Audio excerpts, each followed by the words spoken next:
Музыка ойнап жатыр. Дэвид Малан.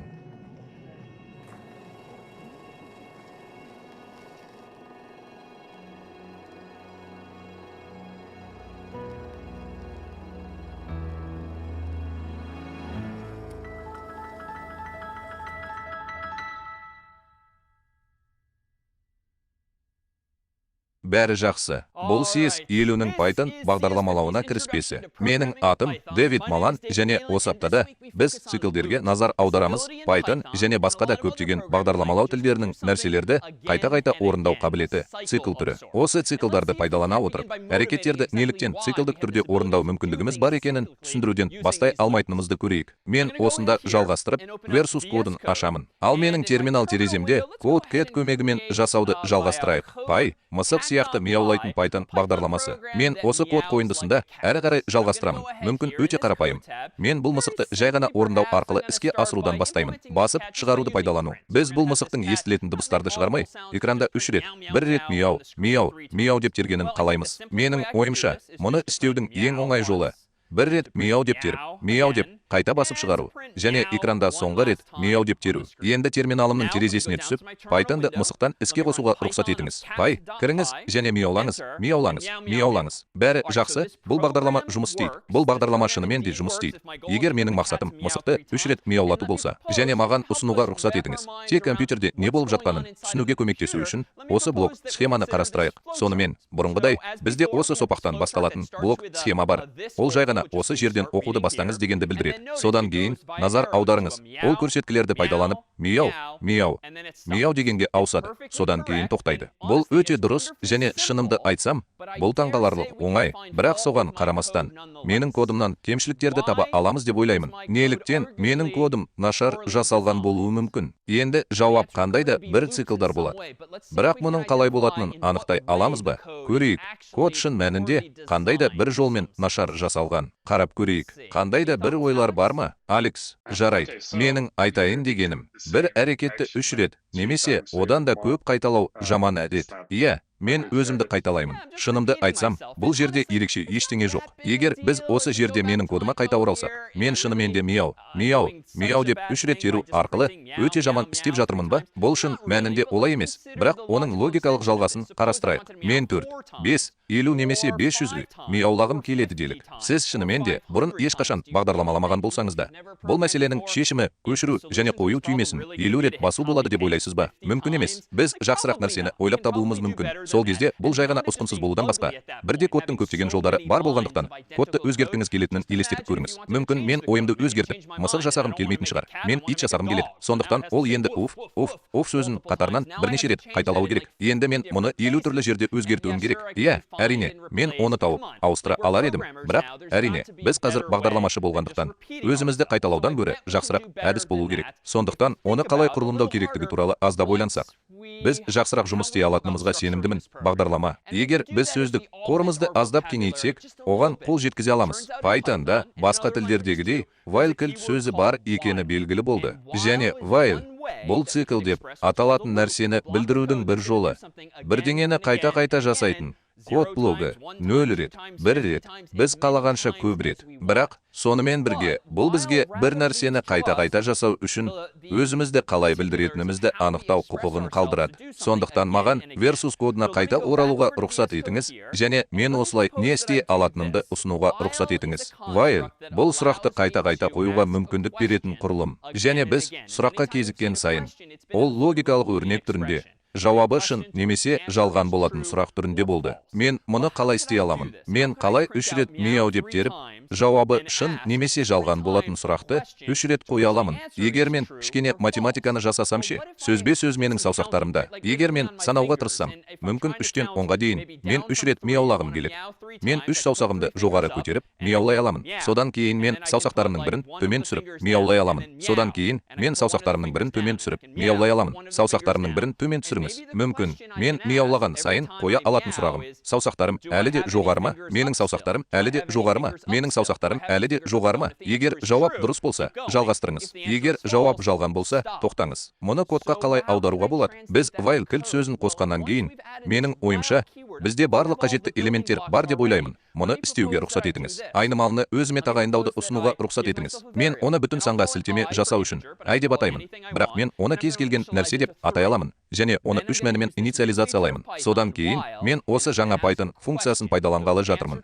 Ал мен оған жауап болуы керек сұрақты қоямын. Бұл рас па, жоқ па? Мен айтайын дегенім, while i мәні 0 емес. Сондықтан мен i мәні 0 болғанша сұрақ қоямын. Келесі әрекеттерді орындаңыз. Жолдың соңындағы қос нүктеге назар аударыңыз. Менің шегінісіме назар аударыңыз. Функциялар сияқты, шартты шарттар сияқты. Сіз осы басқа әрекеттің бір бөлігі ретінде орындағыңыз келетін жолдарды ғана шегіндіресіз. i мәні 0-ге тең болғанша не істегім келеді? Менің ойымша, мен жай ғана мияулағым келеді. Бірақ бұл кодты жазу жеткіліксіз. Егер маған мысықтың орнына Python-ды өте қауіпті түрде іске қосу керек болса, Py және дәл қазір Enter пернесін басыңыз, экранда не болуы мүмкін? Сіз бұрын бағдарламалағансыз ба, жоқ па? Неліктен бұл өте нашар болуы мүмкін? Бұл ештеңені бұзбайды. Бірақ қандай да бір жолмен менің компьютерімді басқаруды жоғалтуға әкелуі мүмкін. Сізде қандай да бір ойлар бар ма? Иә, Тимо, сәлем. Менің ойымша, ол мияу хабарын шығаруды жалғастырады. Өйткені i мәні әрқашан 3-ші, ал while мәні әрқашан true болады. Иә, дәл солай. Егер мен i мәнін 3-ке инициализацияласам, яғни оны бір жолда 3-ке орнатсам, онда мен сұрақ қоямын. Ал i 0-ге тең емес, және бұл дұрыс болады. Ол 0-ге тең емес.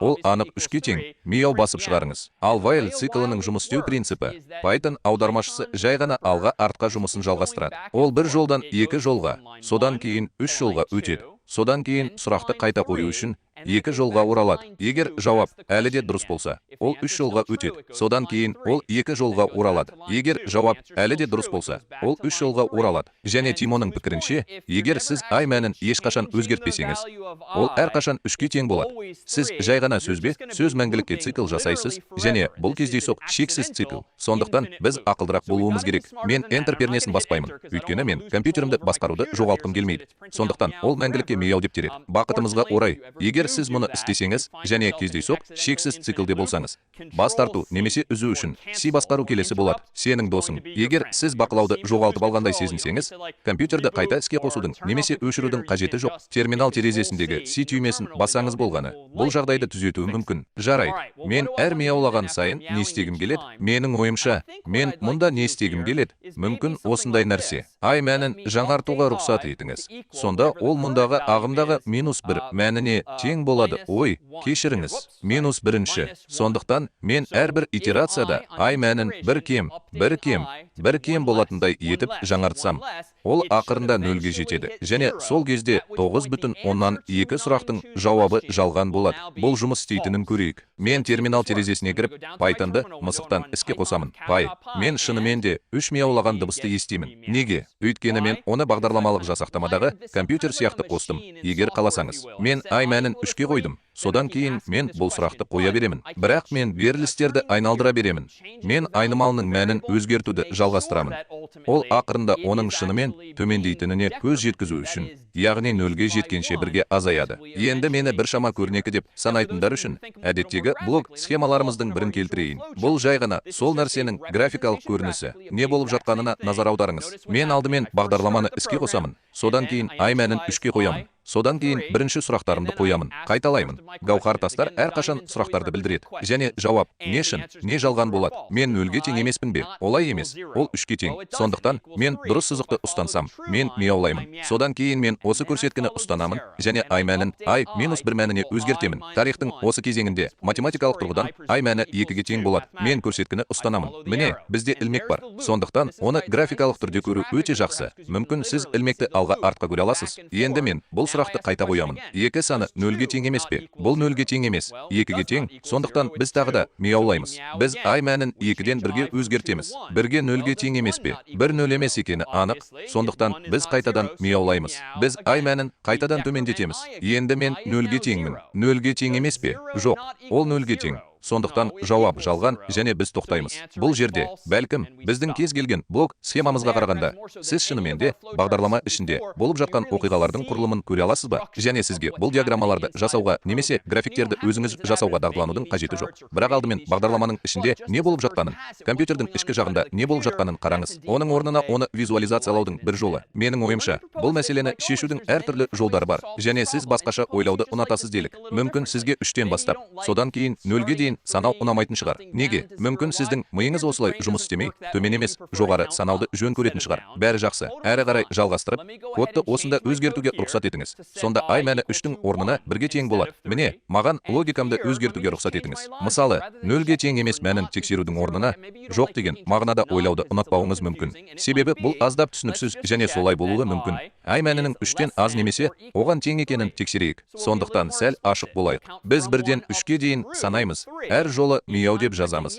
Бірақ мен бұл жолды өзгертуім керек. Мен үшін біреудің жолды өзгертуін сұрай алмайтыныңызды көрейік. 4 жолды 1-ден 3-ке дейінгі санға сәйкестендіру үшін қалай өзгерткім келеді?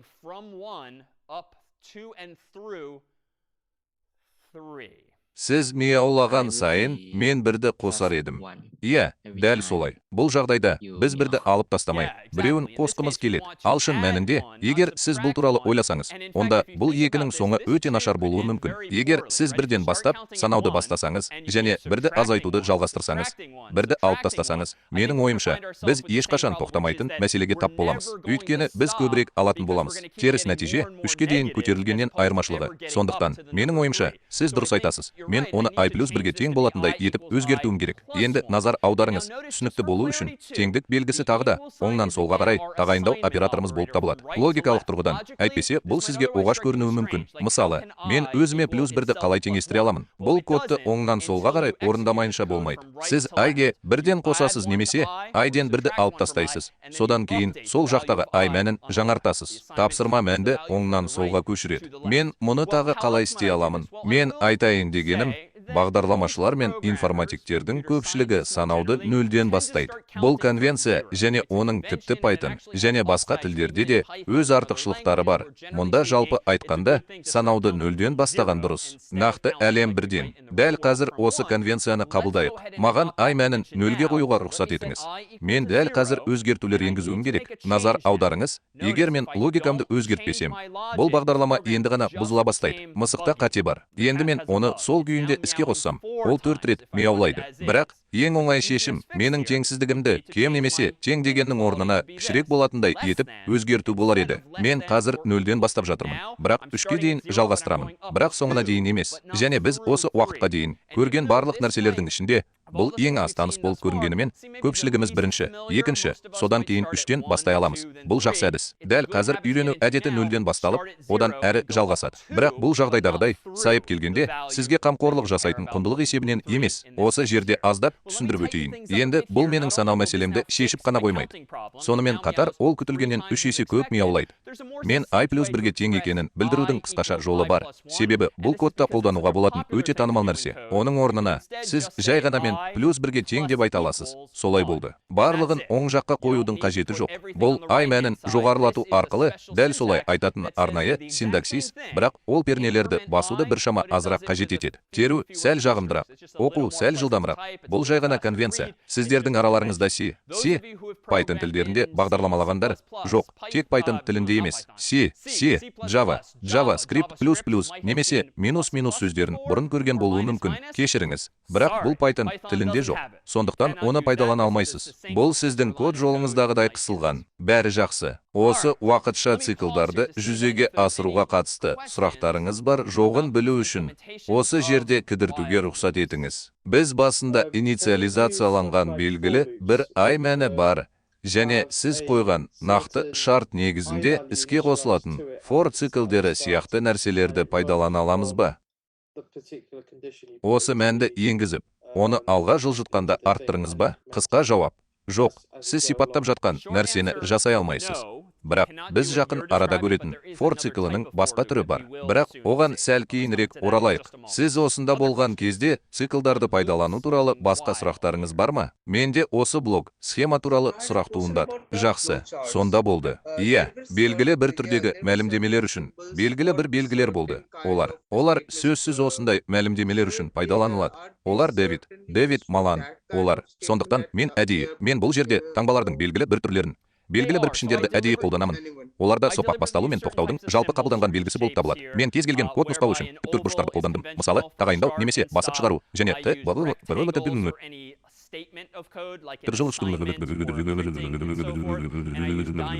мен гауһар тастарды сіз қоюға болатын сұрақтарға, шарттарға сілтеме жасау үшін пайдаландым. Біз бұған дейін көргеніміздей, егер сіз мұны өзіңіз үшін жасап жатсаңыз, жай ғана кодыңызды сұрыптап, оны жазып алғыңыз келсе, әрине, бұл ресми таңбаларды пайдаланудың қажеті жоқ. Бірақ мен мұны істеуге тырыстым. Кейбір озық тәжірибелерге сәйкес болыңыз. Шын мәнінде, сол суретке қайта оралуға рұқсат етіңіз. Өйткені, бұл біздің суретіміздің бірінші нұсқасы болды. Бірақ содан бері біз кодты бірнеше рет өзгерттік. Еске сала кетейін, бұл біз қойған сұрақ нөлге тең емес нұсқа болды. Маған рұқсат етіңіз. Жалғастырыңыз және осы кодты қазір өзгертіңіз. Осылайша ол біз жасаған келесі нұсқаны білдіреді. Ол біздің логикамызды бірден санауды бастау үшін өзгерткенін есте сақтаңыз. Ол өзгерді. Біздің сұрағымызды тексеру керек. Өйткені мен 3-тен кіші немесе оған теңмін. Бірақ ол кезде бәрі бірдей болды. Тек санауды қоспағанда қазір минус емес, плюс. Содан кейін біз оны қазір 0-ден 3-ке дейін санау арқылы аздап жетілдірдік. Бірақ олар арқылы емес. Және біз бұл кодты сәл қысқарақ синтаксисті пайдаланып, бірге көбейту арқылы жеңілдеттік. Сондықтан бұл блок схемалар осы кезеңде біз үшін азырақ пайдалы болуы мүмкін. Өйткені сіз тұжырымдаманы түсінгеннен кейін және сурет оны жүзеге асыруға көмектеседі деп үміттенеміз.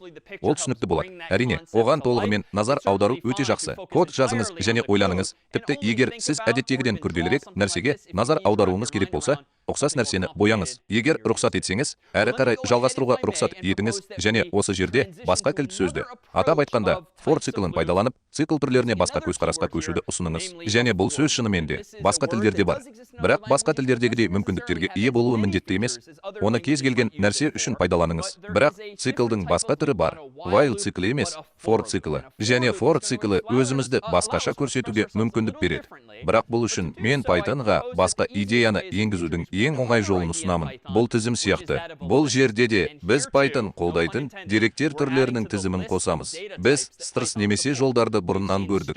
Ends немесе бүтін сандар, өзгермелі нүкте мәндері, bulls немесе логикалық өрнектер. Pythonда деректердің басқа түрі болып табылатын тізімдер де бар. Бірақ таңқаларлықтай, бұл өте таныс болуы мүмкін. Нақты әлемдегі заттардың тізімі Pythonдағы нәрселердің тізімі болып табылады. Бұл бірнеше мәндерді бір жерде, бір айнымалыда сақтау тәсілі. Сонымен мен мұнымен не айтқым келеді? Маған осы жерде versus кодымызға қайта оралуды ұсынуға рұқсат етіңіз және осы жерде менің кодымды қайта бастауға рұқсат етіңіз және while циклін мүлде пайдаланбауға рұқсат етіңіз. Бірақ маған осы жаңа кілт сөзді пайдалануға рұқсат етіңіз. For loop қалай жұмыс істейді? Ол элементтер тізімін қайталауға мүмкіндік береді. Бұл қалай естіледі? Бұл келесідей болуы мүмкін. Және келесі элементтер тізімі үшін 0,2. Бұл менің бастапқы нүктем және осы циклдің әрбір итерациясында, яғни осы циклды қайта-қайта орындаған сайын, мен мияу шығарғым келеді. Енді мен бұл кодтың сыртқы түрін ұнататынымды мойындаймын. Тіпті мұнда жаңа синтаксис болса да, өйткені ол уақытша циклден қысқарақ. 1 минут бұрын while циклінде бірнеше жолдар болды, және мен өзімнің кім екенімді толығымен шешуге тура келді. Мен шартты тексеруім керек. Мәнін жоғарылатуым немесе азайтуым керек. Мен бұл нәрсені айналдыру үшін салыстырмалы түрде көп жұмыс істеген сияқтымын. Сондықтан бұл цикл жалғасады. Бір жағынан, бұл өте механикалық болды. Мүмкін, сіз осы айнымалылардың барлығы өзгерген кезде берілістердің қалай айналатынын ойша көре аласыз және бұл сұрақтар қойылады. Сұрағанда, for циклі мұның бәрін жеңілдетеді, және ол жай ғана. Егер сізге типті айнымалы мән қажет болса, санды енгізіңіз және оның қанша болатынын алдын ала біліңіз, дейді. Өйткені сіз бұл циклдің орындалуын қалайсыз? 3 рет. Біз жай ғана нақты нені қабылдағанымды қалайтыныңызды нақтылаймыз. Мағыналары анық көрсетілген. Бұл циклде Python мәнін 0 мәніне автоматты түрде инициализациялайды. Содан кейін мяу мәні басып шығарылады. Содан кейін Python автоматты түрде мәнін 1 мәніне жаңартады. Содан кейін мяу мәні басып шығарылады. Содан кейін Python автоматты түрде мәнін 2 мәніне жаңартады және мяу мәні басып шығарылады. Бұл тізімдегі мәндер үшін қажет болғандықтан Python тоқтап барлығы 3 рет қана мияулайды. Бұл қандай тізім? Бұл бағдарламадағы тізім дәл солай. 0,10 үтір. Екіншіден, және жақшаға назар аударыңыз. Бұл жақшалар емес. Олар тізімді білдіретін төртбұрышты жақшалар. Осылайша бағдарламашы Python тілінің тізім болуын қалайтын тіл екенін көрнекі түрде түсінеді. Сондықтан, маған осы Python мысығын іске қосуға рұқсат етіңіз. Пай, және ол дәл осылай жұмыс істейді. Бірақ бұл екі жол ғана. Егер сіз бұл құрылыспен таныс болсаңыз, оны оқу өте оңай. Бірақ менің дұрыстығы міндетті түрде дизайнға сәйкес келмейтіні туралы үнемі ескертуіме жауап ретінде. Бұл бағдарлама қандай мағынада нашар жобаланған болуы мүмкін. Бұл жұмыс істейтін сияқты. Ол 3 рет мияулайды. Бірақ неге бұл мәселені шешудің ең жақсы жолы болмауы мүмкін? Егер сіз бұрын ешқашан бағдарламаламаған болсаңыз да, әдеттен тыс жағдайлар не болуы мүмкін, немесе болмауы мүмкін жағдайлар туралы қайта ойланыңыз. Осы кодтың сапасын шынымен тексеретін төтенше жағдайлар туралы ойланыңыз. Бәрі жақсы. Менің ойымша, біз мұны қатарынан 0,1, екінші және үшінші рет қайталаймыз. Содан кейін, егер сіз миллион алғыңыз келсе, сіз бірінші, екінші, үшінші деп айтасыз. Иә, дәл солай. Мен төтенше жағдайлар туралы айтқан кезде дәл осыны айтқым келеді. Егер сіз өзіңіздің немесе басқа біреудің коды жақсы ма, жоқ па, соны өзіңіз шешуге тырыссаңыз, бұл бір қарағанда дәл солай көрінуі мүмкін. Бірақ төтенше жағдайлар туралы ойланыңыз. Егер бұл 3 нәрсе емес, миллион нәрсе болса ше, менің айтайын дегенім, сіз шынымен 0-ден миллионға дейін, немесе 0-ден 9-ға дейін, 999,999-ға дейін жазасыз ба? Мысалы, жоқ, сіз экранға соншалықты көп сандарды қоймайсыз. Жақсырақ жол болуы керек. Ендеше, ең басынан бастап, ең жақсы әдісті ойлап табайық, және жамандық жасауға жол ашпайық. Және бұл мәселені шешудің және дизайнды жақсартудың жалғыз жолы мәндер тізімін қолмен көрсету ғана емес. Сонымен бірге Python мен бірге келетін басқа біреудің функциясын пайдалану. Бұл сізге алғыңыз келетін тізімді береді. Python да мұны істеудің ең оңай жолы мәндер ауқымын қайтаратын range функциясын пайдалану. Ол кіріс ретінде кем дегенде бір аргумент күтеді, және бұл сан қайтарғыңыз келетін мәндер саны болады. Бұл мәндер 0-ден басталып, 1-ге, 2-ге және б ауысады. Бірақ олар 2-ге артады. Бірақ сіз көрсеткен санға емес. Осылайша, 3 диапазонды көрсете отырып, сіз бірінші, екінші, үшінші мәндерін қайтарасыз. Және әдепкі бойынша, бұл мәндер 0,1 және 2-ге тең, және бұл туралы. Бірақ бұл туралы керемет нәрсе, енді Хоптың пікірінше, егер мен миллион рет мияулағым келсе, бұл ашулы мысық дегенді білдіремін. Мен мұны миллионға жету арқылы миллионға жеткізе аламын. Маған 0-шіден үтір, біріншіден үтір, екіншіден үтір, үшіншіден үтір, төртінші 999,999-ға дейін сөзбе-сөз терудің қажеті жоқ. Мен мұны істеп жатырмын. Сондықтан, бұл ұзақ мерзімді перспективада ең жақсы әдіс болуы керек. Сондықтан, бұл шын мәнінде біз әлі де for циклін пайдалана отырып, бірақ қазір осы ауқым мүмкіндігін пайдалана отырып жасай алатын жақсартулардың бірі. Және сізге питоникалық болып табылатын тағы бір нәрсені көрсету үшін бұл өте қажет емес. Бірақ ол әдетте орындалады. Бұл жерде біз 3 рет мияуласақ та, аздап жақсартуға болады. Назар аударыңыз. Мен айнымалысын анықтасам да, мен оны ешқашан қолданбаймын. Және бұл логикалық тұрғыдан қажет. Өйткені Python санау үшін бірдеңені пайдалануы керек сияқты. Ол нені қайталайтынын білу керек. Бірақ Pythonда мұндай конвенция бар. Егер сізге айнымалы мән қажет болса, бағдарламалау функциясы оның қандай да бір санауды немесе автоматты жаңартуды орындауын талап ететіндіктен. Бірақ сіз, адам, оның құндылығына мән бермейсіз. Бұл питонды жақсарту. Бұл жерде, бұл айнымалыны бір астын сызу деп атаған дұрыс болар еді. Бұл талап етілмегендіктен, ол бағдарламаның дұрыстығын өзгертпейді. Бірақ кейінірек ол сізге, әріптестеріңізге немесе сіздің кодыңызды қарап жатқан мұғалімдерге бұл туралы сигнал береді. Иә, бұл айнымалы, бірақ оның атауына мән бермейсіз. Өйткені, оны кейінірек қолданбайсыз. Бұл мүмкіндікті, бұл жағдайда осы циклды пайдалану үшін қажет. Сондықтан, бұл аздап жақсарту немесе өзгерту ғана. Бірақ Python да мүмкін болатын нәрселер сізді шынымен қызықтыру үшін оны бір қадам алға жылжытайық. Сондықтан, егер біз шынымен Python тілінде болғымыз келсе, бұл, егер сіз бұрын бағдарламалаған болсаңыз, қандай да бір жолмен сізді таң қалдырады.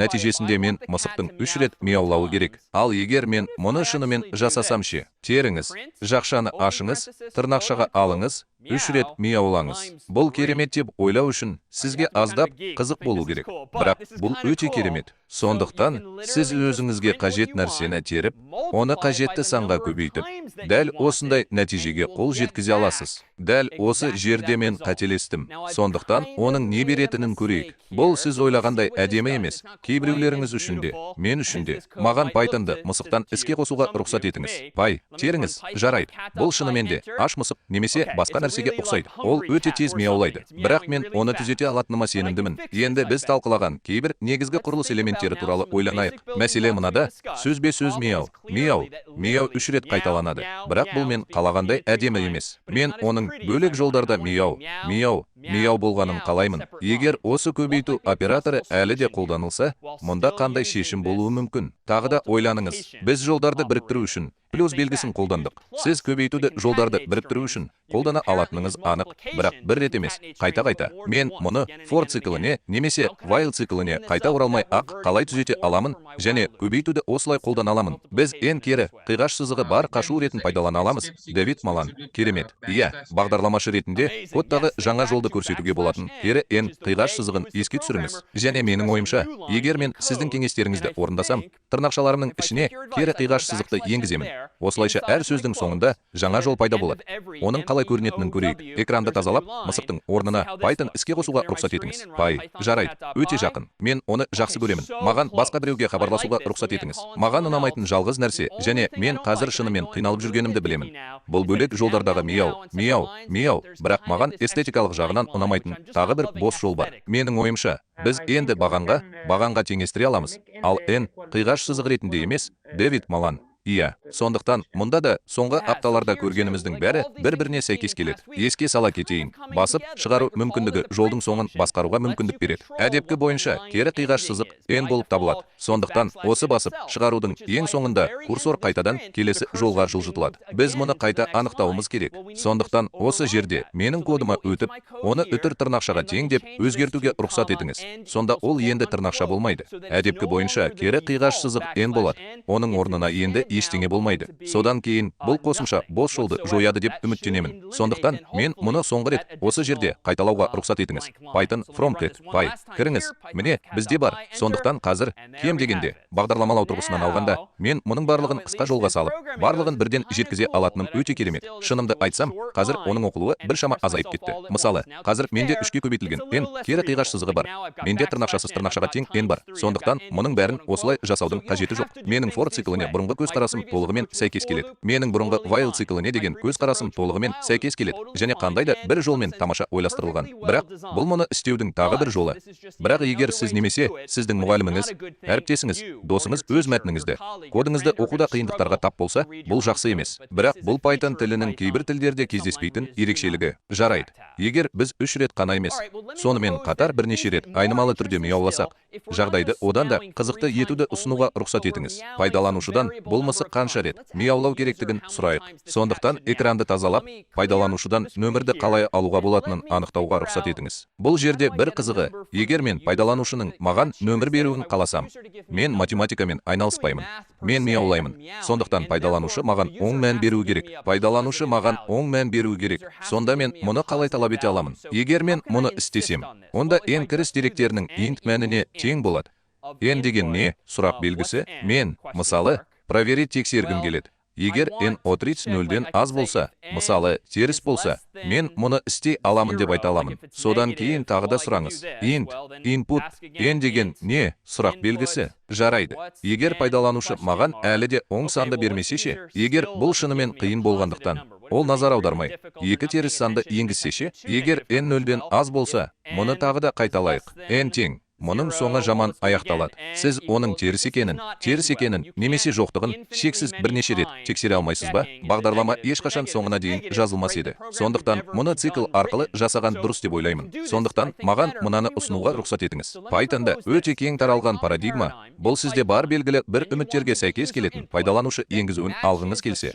Мұның бәрі оң, мұның бәрі теріс немесе жай ғана осындай нәрсе. Бұл шындық болғанша бірден айтасыз. Сіз әдейі және аздап қауіпті, бірақ бірақ өте шартты түрде шексіз цикл жасайсыз. Енді айтыңызшы, шексіз цикл дегеніміз не? Бұл жай ғана мәңгілікке созылатын цикл. Және біз мұның математикалық тұрғыдан кездейсоқ болуы мүмкін екенін көрдік. Егер сіз бұл шындық десеңіз, бұл міндетті түрде болады. Неге? Дұрыс сұрақтың жауабы әрқашан дұрыс. Осылайша, бұл әдепкі бойынша мәңгілікке жалғасатын циклды әдейі іске қосудың жолы. Осылайша, бізде дұрыс нөмір болған кезде, бұл циклден шығудың жолы қажет болады. Конвенция, әйтпесе бұл шексіз цикл болса да, пайдаланушыдан енгізуді сұрау арқылы int мәнін енгізу сияқты сізді қызықтыратын сұрақты қою болып табылады. Мысалы, n сұрақ белгісі дегеніміз не? Содан кейін жай ғана сұрағыңызды қойыңыз. Сондықтан, егер n нөлден аз болса, менің ойымша, біз Python қолданушыдан қайтадан сұрауды жалғастырғанын қалаймыз. Яғни, біз кодтың циклде қалуын, енгізу функциясын шақыруын және пайдаланушы бізге жақсырақ жауап береді деп үміттенуін қалаймыз. Егер бұл жолы мән нөлден аз болса,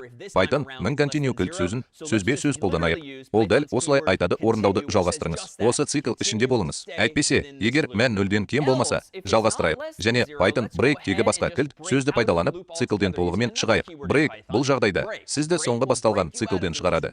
Егер ол n нөлден төмен болмаса, сондықтан ол жұмыс істейді және ол пайдаланушыдан нөл немесе одан жоғары мәнді алуға мүмкіндік береді. Бірақ менің ойымша, біз мұны одан әрі жеңілдете аламыз деп ойлаймын. If, and және more сөздермен алаңдамау үшін. Неге біз оның орнына егер n нөлден үлкен болса, онда үзіліс жасайық деп айтпаймыз. Егер біз тіпті пайдаланушыға нөлге енгізуге рұқсат берсек, бұл соншалықты қызықты бағдарлама емес. Сондықтан олар бізге нөлден үлкен бүтін санды бергенше күтейік. Содан кейін біз осы циклден шығамыз. Енді мен мұнда не істей аламын? Егер мен n мәндерінің диапазонында болсам, мияу деп басып шығарыңыз. Шынымды айтсам, бұл жерде маған қажет емес. Сондықтан бұл принципке тезірек оралуға рұқсат етіңіз. Мен оны жай ғана астын сызумен ауыстыруға рұқсат етіңіз, егер қаласаңыз, Python тілінде түсінікті болу үшін. Сонда не болып жатыр? 1-ден 4-ке дейінгі жолдар әдепкі бойынша мәңгілікке жалғасатын шексіз циклды әдейі жүзеге асырады. Бірақ мен сұрақ қоямын. Осы цикл ішінде екі жолдағы пайдаланушыдан int мәнін алғаннан кейін мен оның нөлден үлкен екенін тексеремін. Әлде ол нөлде ме? Бұл теріс мән бе? Бұл мәндердің ешқайсысы мияулаған мысық үшін мағынасы жоқ. Мысалы,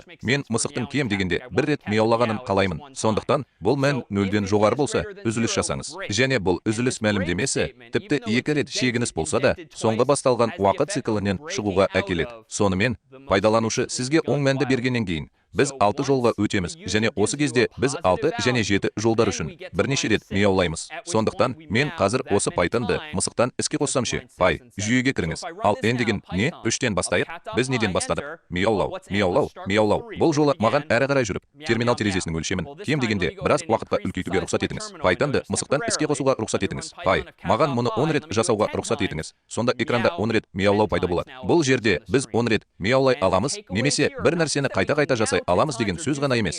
Сонымен қатар, бұл Python'да өте кең таралған парадигма. Мұнда сіз бір нәрсені қайта-қайта жасағыңыз келеді. Бірақ пайдаланушы сізге мұны істеуге шынымен рұқсат бергенше ғана. Бұл жерде сізді қызықтыратын құндылық бар. Дәл қазір мен сізге уағыздаған нәрселерімізді, әсіресе айталық, өз функцияларыңызды жазуға келгенде, аздап, көбірек тәжірибе ұсынуға рұқсат етіңіз. Енді мен осы мияулаудың барлығын жасап жатқандықтан, Python өнертапқыштары тіпті ойламаған мияулау функциясының болғаны жақсы болар еді. Сондықтан маған мұны істеуге рұқсат етіңіз. Маған осы кодтың барлығынан құтылып, оны орындауға кірісуге рұқсат етіңіз. Маған әрі қарай жүруге рұқсат етіңіз. Негізгі функцияны бұрынғыдай анықтаңыз және мияу үшті соқыр түрде шақыруға рұқсат етіңіз. Мияу әлі жоқ, бірақ ол келгенде керемет болады. Сондықтан маған мияу сөзін анықтауға рұқсат етіңіз. Сондықтан менің ойымша, мияу функциясы кіріс ретінде n деп аталатын параметрді, немесе мен қалаған кез келген нәрсені қабылдауы керек, және бұл бөлік қазір өте қарапайым. Сіз қалай n рет мияулайсыз? n диапазонының астын сызу үшін жай ғана мияу басып шығарыңыз. Бұрынғыдай код. Бұл жерде жаңалық жоқ. Мен бұл логиканы мияу функциясына енгізіп жатырмын. Ол мияу басып шығарудың жанама әсері болады. Ал енді, бұрынғыдай, осы жерге түсіп, бас дирекцияға қоңырау шалатыныма көз жеткізуге рұқсат етіңіз. Егер мен бұл кодты қазір іске қоссам, бұл кеттен Python болар еді. Py, мияу, мияу, мияу. Ол әрқашан 3 әрекетті орындайды. Өйткені мен 3 мәнін қатты кодтадым. Мұнда бір жақсарту жасайық. Маған қазір жалғастыруға рұқсат етіңіз. Мүмкін мұны істеймін. Пайдаланушыдан телефон нөмірін енгізуін сұрауға рұқсат етіңіз. Мынаны былай қояйық. Сан сіз алған нөмірге тең. Бәрі жақсы. Өкінішке орай, Python-да пайдаланушыдан оң санды алатын get number функциясы жоқ. Бірақ мен оны ойлап таба аламын. Сондықтан get нөмірін анықтаңыз. Паренді ашыңыз, паренді жабыңыз. Содан кейін осы функцияның ішінде маған мынаны істеуге рұқсат етіңіз. True мәніне жеткенше жалғастырыңыз және пайдаланушыдан нөмірді алыңыз, оны int-ге түрлендіріңіз. Одан n сұрақ белгісі деген не екенін сұраңыз. Содан кейін, егер n мен қалаған нәрсе болса, бұл мән нөлден үлкен, оң сан болса, мен бұл жолы міндетті түрде бұзғым келмейді. Бірақ мен мұны істей аламын. Оның орнына мен мәнді қайтарғым келеді. Сонда мен мұны шынымен жасай аламын. Бұл да Python-ның ерекшелігі. Бұл мүмкіндік код блогын бөлектеуге ғана емес, сонымен қатар кодтағы мәнді қайтаруға мүмкіндік береді. Мәнді нақты қайтару, сайып келгенде мәнді анық қайтаруға мүмкіндік береді. Осылайша сіздің функцияңыз міндетті түрде жанама әсер етпейді. Бірақ шын мәнінде мәнді қайтарады. Input сияқты, int сияқты, float сияқты. Бұл пайдаланушы үшін шынымен маңызды. Енді түсінікті болу үшін мен мұнда n мәнін қайтарудың қажеті жоқ. Мен бұрынғыдай ұқсас кодпен жасағандай циклден әлі де шыға аламын. Бірақ цикл аяқталғаннан кейін әлі де оралуым керек. Және бұл жерде не болып жатқаны мынада. Егер сіз циклден шығу үшін break функциясын пайдалансаңыз, бірақ оны функциядан мәнді қайтару қажет болса, әлі де return кілт сөзін пайдалануыңыз керек. Енді мен сияқты циклде немесе қазір циклден тыс анық. Бірақ бұл әлі де функцияның ішінде. Мен қазір бұл жерде жасайтын соңғы нәрсе, біз бұрын қатты бағдарламалаған үш мәнін өзгерту. Осылайша ол шын мәнінде пайдаланушыдан алған айнымалының мәні болады. Сондықтан қазір осында. Егер мен Python-ды мысықтан іске қоссам, пай, кіріңіз деген не, мен үшінші деп тере аламын. Мен өзімнің үш мияуымды аламын, немесе бір ғана мияу алғым келсе, оның орнына бір мияу аламын. Бәрі жақсы. Сондықтан егер бізде осы циклдарда қайта-қайта бірдеңе істеу мүмкіндігі болса, біз өзімізді циклдік түрде көрсете алатын. Бірақ әлі де қызықты жауаптар ала алатын басқа мәселелерді шеше алмайтынымызды көрейік. Маған, мысалы, осы тізімдерді мұқият қарауды ұсынуға рұқсат етіңіз. Python-да және жалпы бағдарламаларда мәндер тізімінің болуы пайдалы екені белгілі болды. Өйткені біз барған сайын көбірек жұмыс істей аламыз. Деректер үлкенірек және үлкенірек деректер жиындары. Сондықтан мен сізді Versus кодына қайта оралуға және кейбір адамдарға таныс болуы мүмкін нәрсені жасауға шақыруға рұқсат етіңіз. Hogwarts әлемі әрі қарай жалғастырып, Hogwarts деп аталатын файлды кодтауға рұқсат етіңіз және тізімді осы жерден ала алатынымызды көрейік. Hogwarts студенттері осында оқиды. Сондықтан менде Hogwarts деп аталатын жаңа ойында беті бар. Пай, әрі қарай жалғастырып, осы бағдарламада мен есімдерін алдын ала білетін студенттердің тізімін анықтауды ұсынуға рұқсат етіңіз. Сондықтан әзірге мен пайдаланушылардан ешқандай ақпарат алмаймын. Мен басынан бастап қарастырғым келетін үш студенттің дәл солар екенін білгім келеді. Біздің айнымалымыз студенттер деп аталады. Бұл мен бұрын жасағандай төрт бұрышты жақшаға тең болады. Яғни, міне, тізім. Және бұл мәндер тырнақшадағы Гермиона болады. Себебі бұл жол. Гарри тырнақшаға алынған. Себебі бұл жол. Содан кейін Рон тырнақшаға алынған. Себебі бұл да жол. Бұл тізімнің ұзындығы үшінші. Бұл менің бұрынғы тізімімнің ұзындығы үшке ұқсас. Бірақ оның 3 бүтін саны болды. 0, бірінші, екінші. Қазір менде 3 жолдан тұратын тізім бар. Бұл қазіргі уақытта өте пайдалы емес. Бірақ мен өзім үшін бір нәрсені тексеруге рұқсат етіңіз. Осы студенттердің әрқайсысының деректерін басып шығаруға рұқсат етіңіз. 1 минут күте тұрыңыз. Тізім мазмұнын қалай басып шығаруға болады? Бұрын біз айнымалыны басып шығарған кезде оның атын ғана басып шығаратын едік. Бірақ мен Гермиона, Гарри және Ронның барлығын бірден басып шығарғым келмейді. Мүмкін мен алдымен Гермионаны, содан кейін Гарриді, содан кейін Ронды басып шығарғым келеді. Сондықтан маған осы тізімнен қандай мағына алғым келетінін дәлірек көрсетудің жолы керек пе? Және мұны Python тілінде жасау тәсілі жақшаларды басқа жолмен пайдалану. Егер сізде айнымалы мән болса, бұл жағдайда студенттер деп аталады. Және сол айнымалының ішіне кіріп, белгілі бір мәнге ие болғыңыз келсе, яғни тізімді индекстегіңіз келсе, төрт бұрышты жақшаларды осылай пайдаланасыз. Ішіндегі сандарды пайдаланыңыз. Төрт бұрышты жақшалар. Міне, біз бір және одан жоғары емес, 0 және одан жоғары терминдермен ойлау және санау пайдалы екенін көреміз. Python тіліндегі бұл тізімдер 0-ге индекстелген. Тізімдегі бірінші элемент 0-ші орында, Python тізіміндегі екінші элемент 1-ші орында, ал үшінші элемент 2-ші орында. Осылайша сіз әрқашан ойша бір нәрсеге ауытқып кетесіз. Бірақ сіз оған үйренесіз. Егер сіз бұрын ешқашан бағдарламаламаған болсаңыз, уақыт өте келе уақыт келді. Сондықтан маған барлық үш оқушының деректерін басып шығаруға рұқсат етіңіз. Сондықтан студенттердің деректерін 0 жақшаға, содан кейін студенттердің деректерін 1-ші жақшаға басып шығаруға рұқсат етіңіз. Соңында студенттердің деректерін 2 жақшаға басып шығаруға рұқсат етіңіз. Бұл менің үшінші және соңғы жолым. Және, әрине, егер мен бұл кодты іске қоссам, ол сіз болжаған нәрсені істеуі мүмкін. Егер мен Python-ды Hogwarts-тан іске қоссам, пай, онда Гермиона, Гарри және Рон бар. Олардың әрқайсысы өз жолдарында. Бірақ одан да жақсы жол болуы керек. Әсіресе келесі жылы Hogwarts-та жаңа студенттер пайда болса, бұл бұл тізімде кім болатынын алдын ала білмесем, біз жасай аламыз. Қолмен теруді қажет етпей, нәрселерді автоматты түрде орындау үшін циклды пайдаланыңыз. Шығу 0, содан кейін бірінші және екінші. Міне, Pythonның тағы бір ерекшелігі. For циклін тек 0-ден 1-ге дейін және 2-ге дейін санау үшін ғана емес. Pythonды кез келген нәрсені қайталау үшін де пайдалануға болады. Сандар ғана емес, жолдарда. Сондықтан мен мұны шынымен де істей алар едім. Студенттердегі студенттің орнына қос нүкте қойып, астына шегініс қойыңыз. Мен студент деп жаза аламын. Енді менің 3 оқушым бар ма? Әлде 4 немесе 400 оқушым бар ма? Маңызды емес. Кодтың осы екі жолы. Бұл цикл мен үшін осы студенттердің барлығын бір-бірден басып шығарады. Егер мен қазір Хогвартстағы Pythonды басқаратын болсам ше, дәл сол тізім бар. Бірақ мен бұл тізімнің қанша уақытқа созылатынын алдын ала білудің қажеті жоқ. Енді мен бұл жерде саналы түрде шешім қабылдағанымды ескеріңіз. Мен бұл айнымалыны астын сызу деп атаған жоқпын. Өйткені мен бұл жолы айнымалыны пайдаланып жатырмын. Мен мұны істей алсам да, бірақ қазір жоқ. Сіздің кодыңыз тым жұмбақ болып барады. Егер сіз астын сызу айнымалысына атау беріп, астын сызу айнымалысын қолдансаңыз, дәл қазір ешкімге көмектеспейсіз. Сіз дәл қазір оқырманды, содан кейін өзіңізді адастырып жатырсыз. Сондықтан айнымалыларыңызды сол күйінде атауыңыз керек. Осылайша өте орынды атау. Бірақ мен сіз басқаларды да ойлай алатыныңызға сенімдімін. Бұл студент болар еді және бұл жерде сіз де студент болып қала бересіз деп айта аласыз. Егер сіз қысқарақ болғыңыз келсе, онда мұндай циклде қысқаша бірдеңе жасаған дұрыс. Студенттер S әрпін көрсету үшін тізімнің өзі басталатын әріпті пайдалануы мүмкін. Бірақ тағы да неге алаңдау керек? Python оқуды жеңілдетуге арналған. Егер сізде студенттер тізімі болса, оларды бір-бірден қарап шығыңыз. Мен анықтаған тізімдер туралы, бұл жағдайда жолдар тізімі туралы, немесе олардың әрқайсысын қайталау және басып шығару үшін for циклін пайдалану туралы сұрақтарыңыз бар жоғын білу үшін осы жерден кідіртуге рұқсат етіңіз. Осы атаулардан. Сондықтан бұл жағдайда студентті бастаудың қажеті жоқ па? Немесе циклдегі айнымалыны жай ғана жариялай аламыз ба? Бұл жақсы сұрақ. Оны қолмен инициализациялаудың қажеті жоқ. Python студент айнымалысын алдымен Гермиона, содан кейін Гарри, содан кейін Рон инициализациялағанына көз жеткізеді. Басқа тілдерден айырмашылығы, оны өзіңіз инициализациялаудың қажеті жоқ. Ол жай ғана бар және жұмыс істейді. Осылайша циклдар мен тізімдер туралы сұрақтарыңыз бар ма? Сіз break-ті сипаттап жатқандықтан, циклдардағы белгілі бір жағдайды өткізіп жіберу үшін жалғастыру тұжырымдамасы бар ма? Сіз сондай-ақ басқа синтаксисті пайдалана отырып жалғастыра аласыз. Біз оны көрсетпедік. Әзірге біз тек үзіліске назар аудардық. Жарайды. Сонымен, бұл for циклі хеш кестелермен немесе басқа кесте түрлерімен немесе массивтермен жұмыс істей ала ма? Шынымен. Сондықтан біз өзімізден озып жатырмыз. Бірақ Pythonда деректердің басқа түрлері бар және шын мәнінде сіз for циклін оларды қайталау үшін де пайдалана аласыз. Итерацияға болатын кез келген нәрсе осындай циклде пайдалануға болатын деректер бөлігі. Бірақ бұл туралы толығырақ, бұл туралы жақын арада толығырақ. Дәл осы мәселені шешудің басқа жолын көрсету үшін осында өтуге рұқсат етіңіз. Өйткені осы уақытқа дейін біз циклдарды пайдаланған кезде біз шынымен сандарға сүйендік және бұл кеңістікте қалғыңыз келсе, бұл жақсы. Мен шынымен де және 0,1, екінші және Т сияқты сандарды пайдаланып қайталағым келеді делік. Осы кодты келесідей өзгертуді ұсынуға рұқсат етіңіз. Егер сіз бұл туралы ойланғыңыз келсе, немесе сіз жүзеге асырғыңыз келетін бағдарлама осы сияқты сандарды пайдалануды талап етсе, сіз мұны осылай жасай аласыз. Өйткені мен жай ғана студенттер деп айтқым келмейді. Өйткені ол кезде мен сан болмаймын. Мен сөзбе-сөз Гермиона,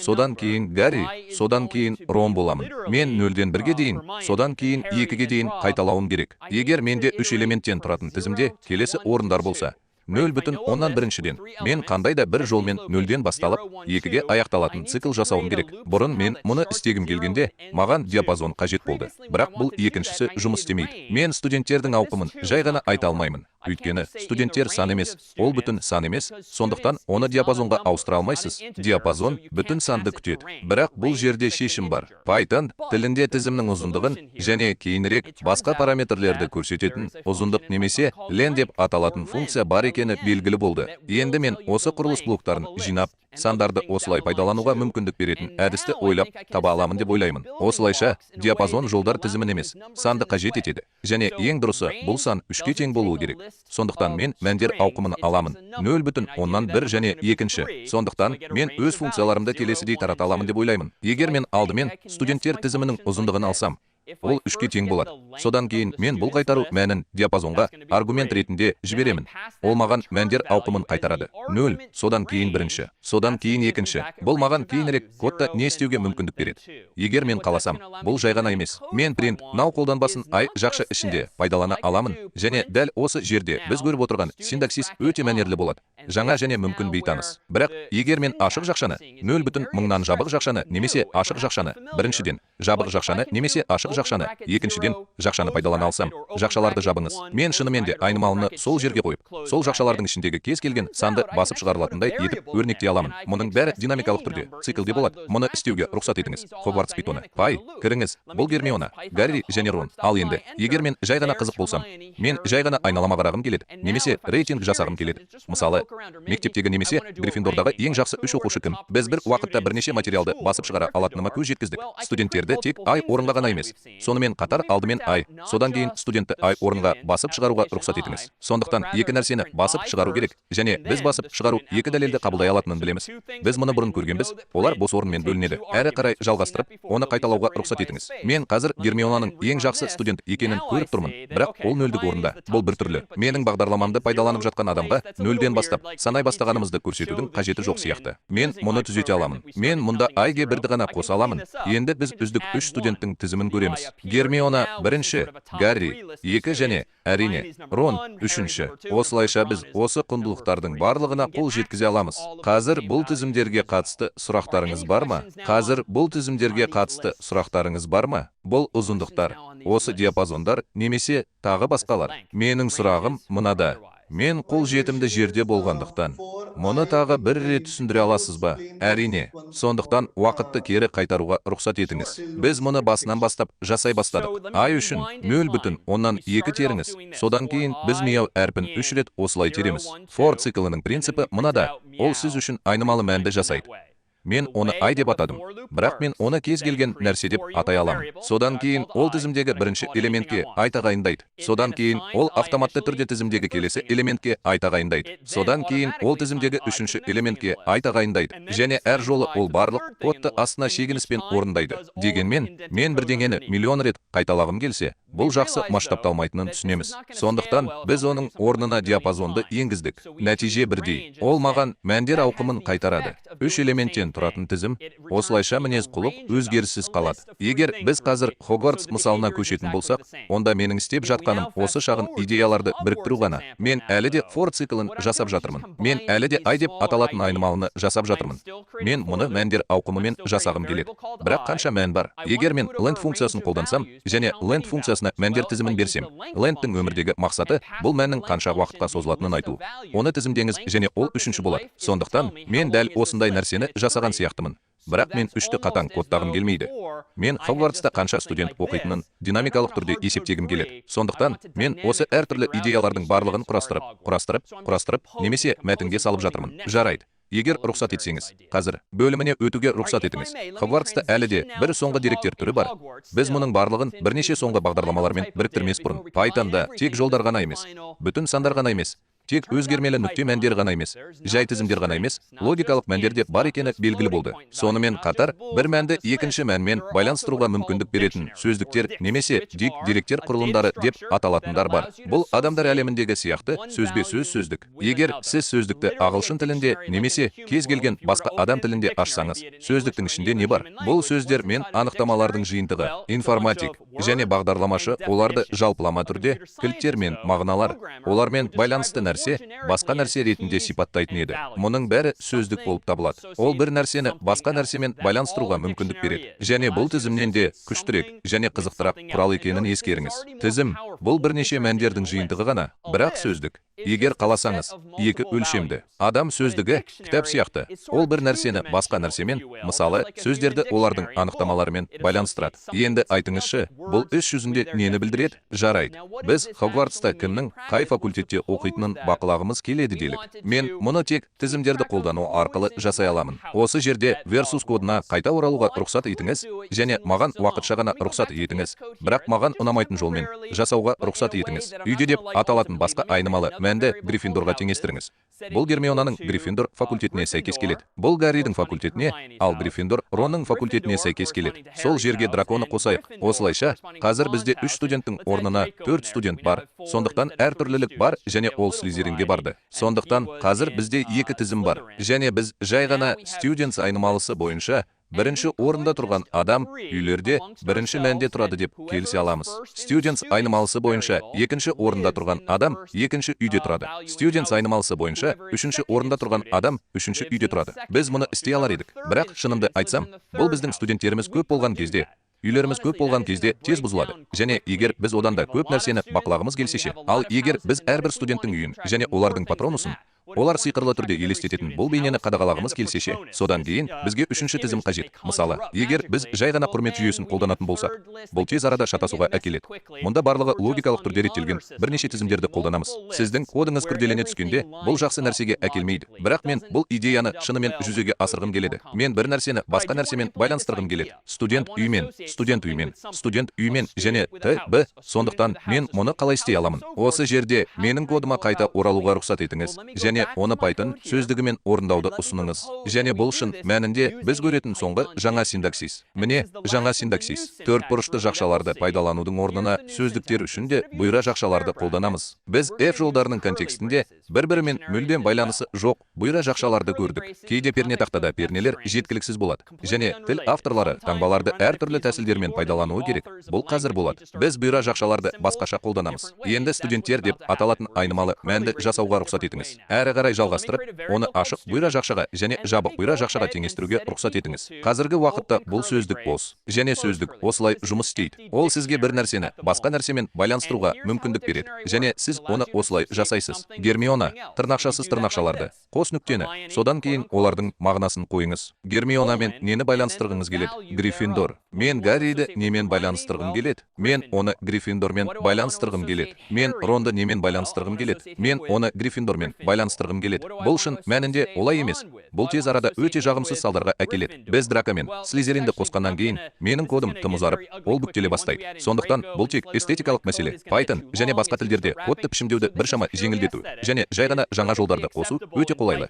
Егер бұл оны түсінікті, оқылатын етіп жасаса, және мұны істеудің бір жолы келесідей болуы мүмкін. Менің бұйра жақшамның үстіңгі жағында әлі де бар. Менің бұйра жақшамның төменгі жағында әлі де бар. Бірақ назар аударыңыз, ол қазір сәл оқуға ыңғайлы.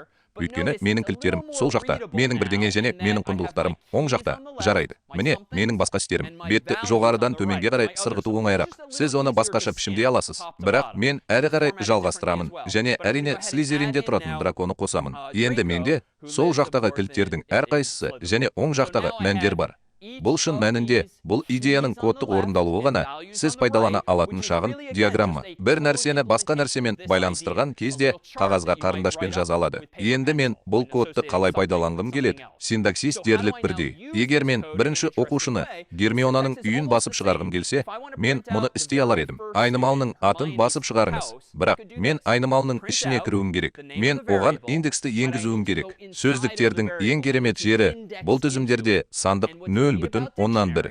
Екінші болатын орындар бар.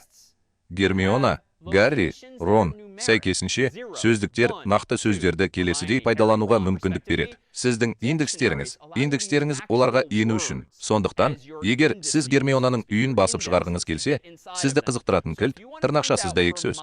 Гермиона және бұл синтаксис мұнда не істейтінін ескеріңіз. Бұл 0 немесе 1 немесе 2 сан емес. Бұл сөзбе сөз Гермионаның есімі. Бұл үстелге барып, жарайды. Маған Гермионаны бер. Бұл менің кілтім. Ал Гриффиндор құндылық деген сияқты. Бұл жерде біз синтаксистік түрде осылай істейміз. Біз Гермионаны іздейміз және оның мағынасын түсінеміз. Сондықтан мен өз кодыма қайта оралсам, Гриффиндор нәтижесі болуы керек. Егер мен мұны бірнеше рет қайталасам, студенттер жақшаға алып, тырнақшаға алыңыздар. Гарри маған Гарридің үйін көрсету керек. Студенттер деп теріп, жақшаларды ашыңыз. Рон. Бұл маған Ронның үйін береді. Ақырында, егер мен мұны студенттермен жасасам, жақшаның ішінде Драко болса, бұл маған Драконың үйін береді. Бұл әлі де шағын нұсқаулық және біз оны жақсарта алатынымызға сенімдімін. Бірақ маған Хогвартста Python Б іске қосуға рұқсат етіңіз. Пай екеуміз Гриффиндор, Слизерин фильмдерін көруіміз керек және бұл біз күткен нәрсе. Енді біз тек есімдердің қарапайым тізімінен екі өлшемге қайта оралып, оларды қағазға қарындашпен басқа нәрсемен, сәйкесінше мәндері бар кілттермен сызып жатқандай сәйкестендірдік. Егер рұқсат етсеңіз, маған рұқсат етіңіз. Тіпті бұл аздап қызық болып бара жатқанын түсінсем де, бұл жерде жағдайды біршама қиындатуға рұқсат етіңіз және жай ғана осы үлгіні қарастырудан, мысалы, осы мәндерді қатаң кодтаудан өтуге рұқсат етіңіз. Шын мәнінде оны динамикалық түрде басып шығарыңыз. Әрі қарай жалғастырып, циклімізді қолданайық. Бұл мәселеде бұрын көтерілген болатын. Әрі қарай жалғастырып, студенттер бөліміндегі әрбір студент үшін, мысалы, студенттер айнымалысын басып шығарайық деп айтайын. Алдымен студент деп айтайық, жағдайды қиындатпайық. Сондықтан әзірге бұл өте қызықты болмайды. Бірақ мен Python-ды Хогвартста іске қосқан кезде, Py және Enter пернесін басыңыз, назар аударыңыз. Мен не көруім керек? Осы жерде сұрақ қоюға рұқсат етіңіз. Мен қазір Enter пернесін басқанда не көретінімді білу үшін. Мен студент ретінде оқимын. Студенттер, иә, біз тек пернелерді көреміз деп ойлаймын. Тамаша. Сізде керемет интуиция бар. Мұның бәрі осылай болуы мүмкін еді. Бұл үйдегі құндылықтар болуы мүмкін. Бірақ Python тіліндегі for циклын сөздік бойынша қайталау үшін пайдаланған кезде, дизайн бойынша ол барлық пернелерде қайталанады. Сондықтан біз Гермионаны, Гарриді, Ронды және Драконы көруіміз керек деп ойлаймын. Маған қазір Enter пернесін басуға рұқсат етіңіз. Және сіз өте дұрыс айтасыз. Біз тек пернелерді көреміз. Бірақ шын мәнінде бұл соншалықты пайдалы емес. Егер маған кімнің қайда тұратыны маңызды болса, мен екеуін де басып шығара аламын ба? Мен мұны істей аламын деп ойлаймын. Әрі қарай жалғастырып, мұны істеуге рұқсат етіңіз. Студенттің атын, кілтін басып шығарып қана қоймай, сөздікте индекстеу үшін кілтті, оның атын пайдалануға рұқсат етіңіз. Егер мен сөздіктегі сөзді білсем, оның анықтамасын қарап шығуға рұқсат етіңіз. Егер мен студенттің атын білсем, оның үйін қарап шығуға рұқсат етіңіз, және бұл үшін синтаксис, тізім сияқты. Келесідей, студенттер, жақшалар. Бұрын мен сан болған кезде ай әрпін қолданғанымыз сияқты сөздік жолында пайдалана аламыз. Егер студенттің аты жөні кілт болса, онда бұл студенттер, ашық жақша, студент. Жабық жақша синтаксисі Гермионаның орналасқан жерін анықтап, оны үйіне қайтарады. Гарридің орналасқан жеріне барып, оның үйін қайтарады. Және сондықтан мен Хогвартс питонына барсам ше, Py, кір, енді мен Гермионаны, Гриффиндорканы көріп тұрмын. Гарри, Гриффиндор, Рон, Гриффиндор, және Драко Слизерин. Мен олардың барлығына жаңа фамилиялар берген сияқтымын, бірақ мен оны түзете аламын. Бұл жай ғана басып шығару үшін. Әрі қарай жалғастырайық, және бөлгішті әдепкі бос орнынан үтірге ауыстырайық. Енді біз тек басып шығару функцияларын қолданамыз. Сол бағдарламаны қайтадан іске қосуға рұқсат етіңіз. Енді менде бірнеше сүйкімді үтірлер бар. Сондықтан Гермионаның фамилиясы Гриффиндор емес екені анық. Бірақ бұл жай ғана басып шығарылған бөлік. Онда сізде осы сөздіктерге және менің не істегеніме қатысты сұрақтарыңыз бар ма? Осы сөздіктерге және осы циклге қатысты сұрақтарыңыз бар ма? Студенттер бөліміндегі студенттер үшін дегеннің не екенін түсінбеймін. Егер мен қателессем, дұрыс болсам, мені түзетіңіз. Бұл оның студенттер тізімін импорттап, индекстерді, немесе басқаша айтқанда, Гермиона, Гарри және Ронды нақты индекстер ретінде пайдаланатынын білдіре ме? Тізім. Студенттер, дәл солай. Сондықтан, бұл жай ғана Python-ның ерекшелігі. Сөздікпен for циклын пайдаланған кезде, бұл орын алады. Егер бұл жоғарғы жағында кілттері және төменгі жағында мәндері бар сөздік болса, айнымалының қалай аталатынын таңдауға болады. Мен айнымалымды студент деп атадым. Себебі бұл мағынасы бар. Өйткені маған бір уақытта бір студент керек. Ал for циклы не істейді? Ол мұны бұрын 0,1 және екінші сандармен жасағандай.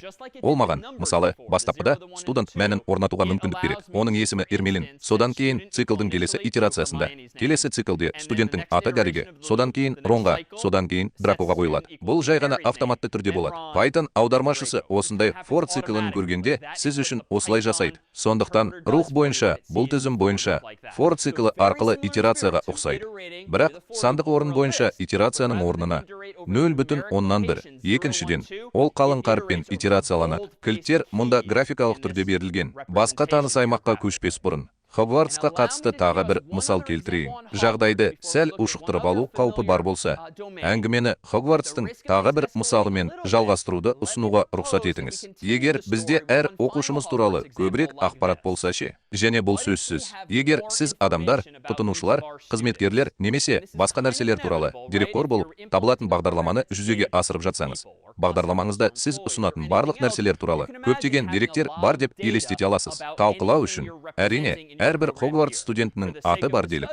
Оның үйі бар, бірақ оның патронусы да бар. Бейтаныс адамдар үшін бұл белгілі бір әрекетті. Сиқырлы заклинанияны орындаған кезде таяқшасының соңында пайда болатын жануар немесе зат. Ең бастысы, біз оқушымен бір нәрсені ғана емес, сонымен қатар көптеген нәрселерді оның атын, үйін және бұл жағдайда олардың патронусын байланыстырғымыз келеді. Сонымен, мұндай код қалай көрінуі мүмкін? Маған Хогвартсқа оралуға рұқсат етіңіз. Кешіріңіз, бірақ 1 минутқа болса да қайта бастауға рұқсат етіңіз. Және мұны қосымша деректермен толықтыруды ұсынуға рұқсат етіңіз. Және бұл деректер келесідей болады. Енді менің оқушыларымда айнымалы мән бар болғандықтан, мен оны тізім ретінде ұсынуды ұсынамын. Егер бізде сөздіктердің келесі тізім тізімі болса ше, шынында да. Мен бұл суретті сөзбе-сөз осында аударғым келеді. Менің алдыңғы суретімде бір ғана сөздік ұсынылғанын ескеріңіз. Бірақ мен сөздіктердің тізімін жасағым келеді делік. Яғни студенттерге арналған, сонымен 4 оқушының тізімі. Және бұл студенттердің әрқайсысы өз алдына сөздік,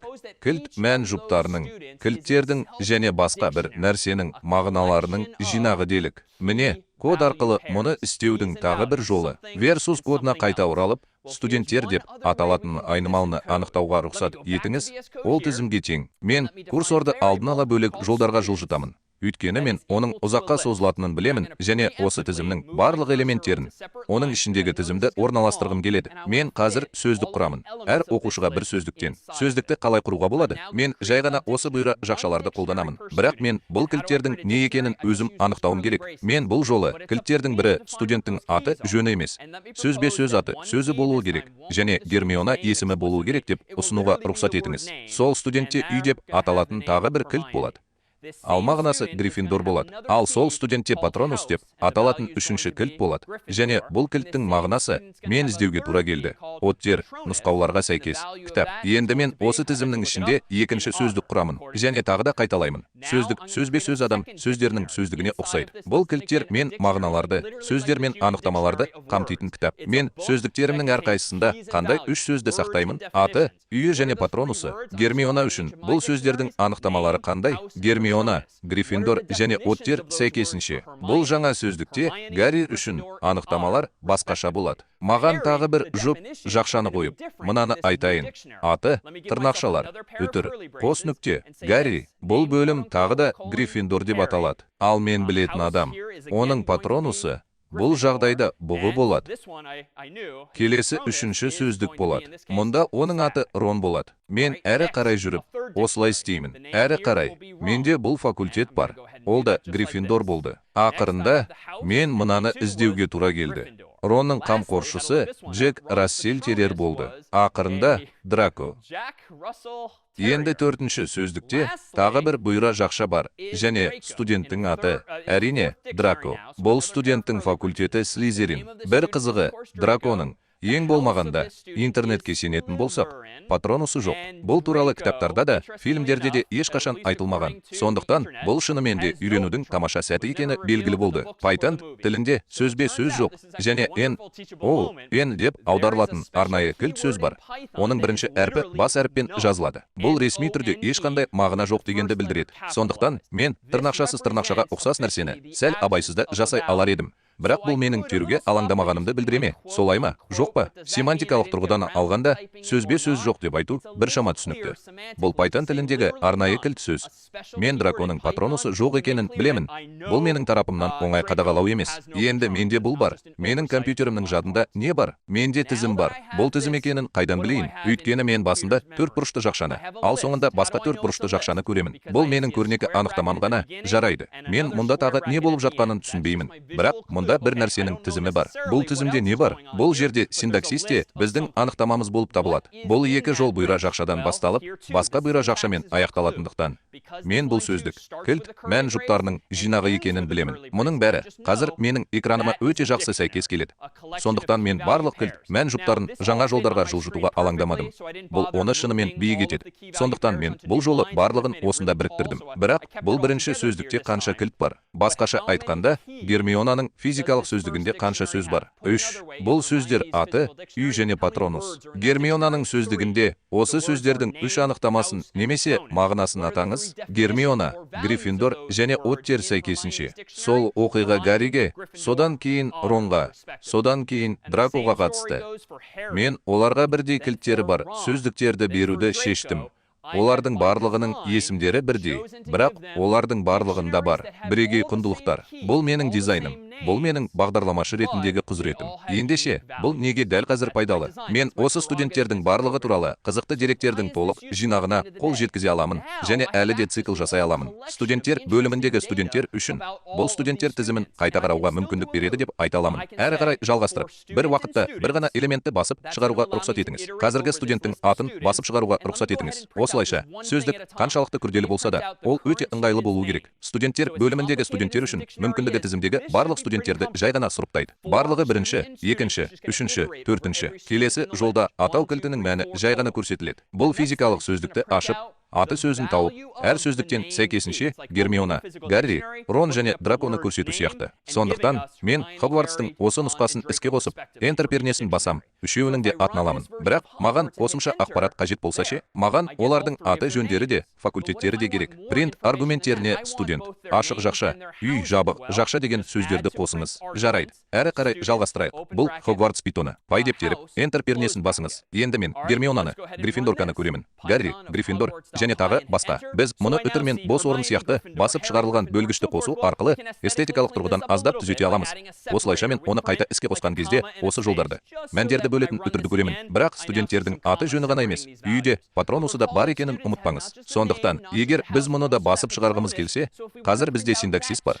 Ол арқылы әр оқушыға бір сөздікке кіріп, олардың патронусын, сондай ақ үйін басып шығаруға болады. Олардың аты. Егер мен бұл бағдарламаны соңғы рет іске қоссам, енді осы сөздіктегі барлық деректерді көремін. Мен мұның бәрін бірден меңгеру үшін тым көп екеніне сенімдімін. Бұл біздің жаңа деректер түрлерінің соңғысы. Тізімдерден басқа, бізде бұл сөздіктер бар. Бірақ тағы да сөздік сайып келгенде, осы сияқты мәндердің жиынтығы ғана. Мұнда кілттерді мәндермен байланыстыруға мүмкіндік беретін мәндер берілген. Және бұл бағдарламаның бірінші нұсқасында студенттердің есімдері сөзбе-сөз олардың үйлерімен байланысты болды.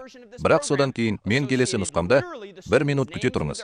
Егер әр студенттің үйінде аты ғана емес, патронусы болса ше, шын мәнінде кілттеріміздің атауларын стандарттайық. Аты, үй және патронус, содан кейін бұл кілттердің мәндері Гермиона, Гриффиндор, Оттер және Б сияқты деректер болуы мүмкін. Енді осы сөздіктерге және олардың қайталануына қатысты сұрақтарыңыз бар ма? Мен жай ғана қызық. Сөздік қоры өте үлкен делік.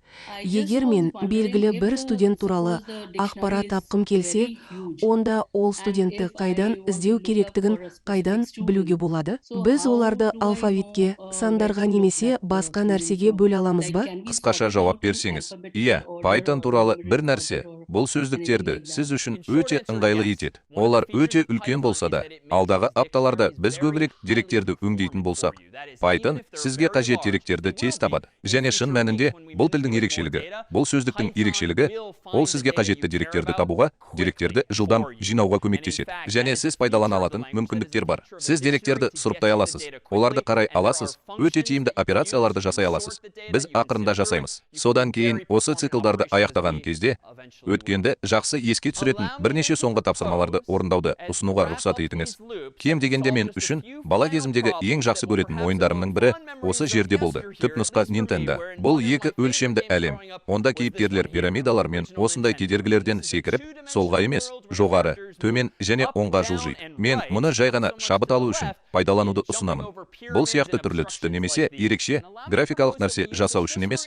Мысалы, Марио немесе Луиджи еңсеру керек әлемнің орталығындағы осы кедергіге назар аудару үшін оның үстінен секіріңіз. Осылайша, бірінің үстіне бірі қойылған 3 кірпіш сияқты болып шығады. Біз мұны графикалық түрде жасамаймыз. Бірақ оның Python негізіндегі өте қарапайым нұсқасын тек кірпіш кештерін пайдаланып жүзеге асырайық. Өйткені мұнда бірінің үстіне бірі үлгі бар және мен бұл мәселені кез келген жолмен шеше алатынымызға сенімдімін. Маған Versus кодына қайта оралуға рұқсат етіңіз және сізді Марио деп аталатын бағдарлама жасауға шақырыңыз. Пай терминал терезесінде кодты пайдаланады. Содан кейін осы жерде мен дәл сол суретті мүмкіндігінше қарапайым түрде іске асырудан бастауға рұқсат етіңіз. Сөзбе-сөз хешті, содан кейін хешті, содан кейін үшінші, соңғы хешті басып шығарамын. Бұл өте өрескел мәтіндік сипаттама болар еді.